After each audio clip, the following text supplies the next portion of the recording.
All right, questions 10 and 11 we'll do in one go because they're both quite short and straightforward. So this one, we just want a scalar quantity. Honestly, the marking doesn't even say examples because there's so many that you can choose from. So anything like distance, time, energy, mass, temperature, speed, and anything really that doesn't have direction is a scalar quantity. So yeah, those are some of the basic ones that I think are probably going to come up the most, but anything without a direction is probably going to get you the mark. Now, a vector quantity, these are a little bit more specific. You do need something that has direction as part of what it is. So something like force, like a clear example, or momentum, but also velocity, acceleration, displacement, other vectors that you might come across. Technically, moments are vectors, but I don't know if anyone would get there.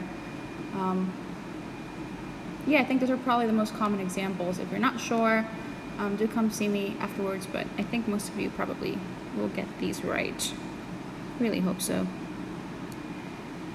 Then for a circular motion problem, it's circular motion, but it's also not circular motion given the actual context of the question. So we have a car going around in a circle. The speed of the car is 0.30 meters per second.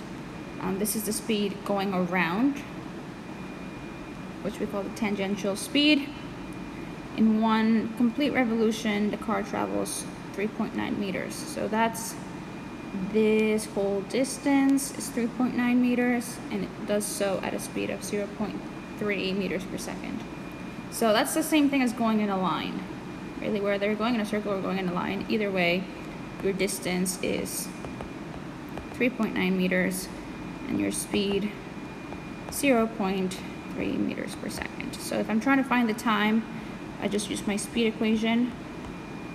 Speed is distance over time, therefore time is distance divided by speed, which is 3.9 meters divided by 0.3 meters per second to get a time of 13 seconds. Don't forget your units if you want full marks. First mark coming from showing your work in the division. Second mark is the proper time, 13, and a unit of seconds. Now for part 2, circular motion becomes a little bit more relevant. It wants us to draw and label with the letter F, so don't forget to label. If you lost this mark, it is likely that you didn't label. An arrow showing the resultant force acting on a car. So anything that is traveling in a circle is doing so because there is a force that is constantly pulling it towards the center of the circle. So you should have somewhere along your circle, although I feel like at the car is the most clear position, you should have a vector, so there needs to be an arrow. It needs to be pointing inward, and it needs to be labeled with the letter F. If you've done all those things, you get your mark. And then question 11, we have kinetic energy passing through a wind turbine every minute is every minute is 720,000 joules.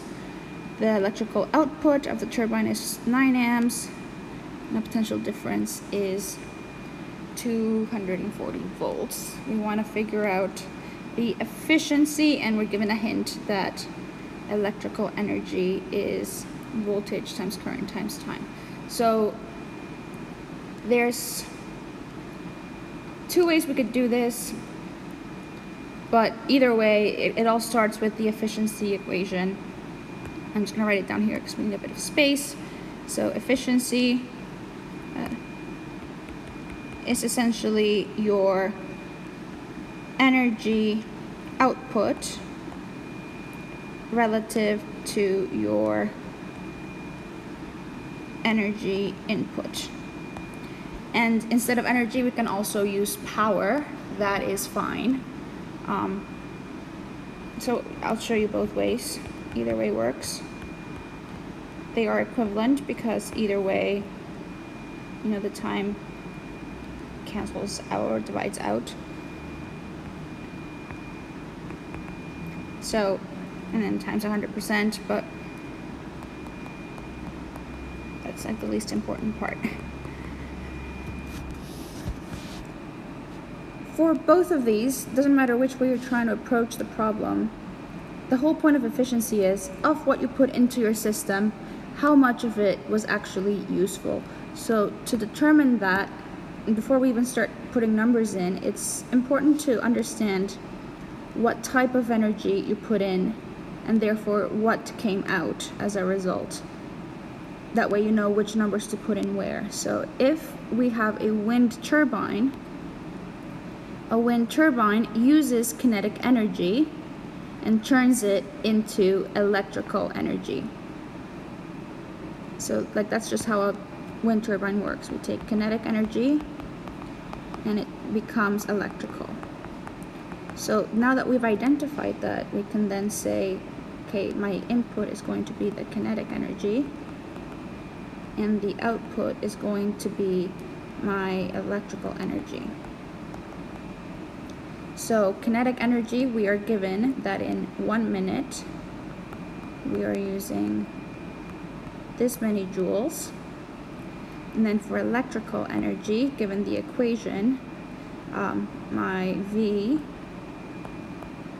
times my I. But keep in mind that this is for every minute. So that means that this is happening over a period of 60 seconds. So we have to then multiply this by 60 seconds. And that is how we're going to calculate our efficiency. Or if you're using power, again, this is my electrical power, which is given by P equals VI. So that's just 240 times 9. And my power in is going to be my kinetic energy power, which is going to be energy per second. So it's going to be 720,000 joules divided by 60 seconds. But you'll find that both of these methods are like mathematically equivalent. It doesn't really matter how you think of it, as long as you account for the time somewhere.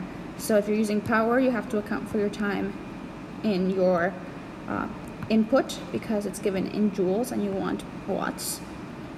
Whereas if you're using energy, you have to account for your time in your electrical output because V times I only gives you units of watts, so you have to multiply by time to get the joules. But either way, same thing, 240 times 9 times 60 divided by 720,000 times 100% ends up giving me 18% efficiency.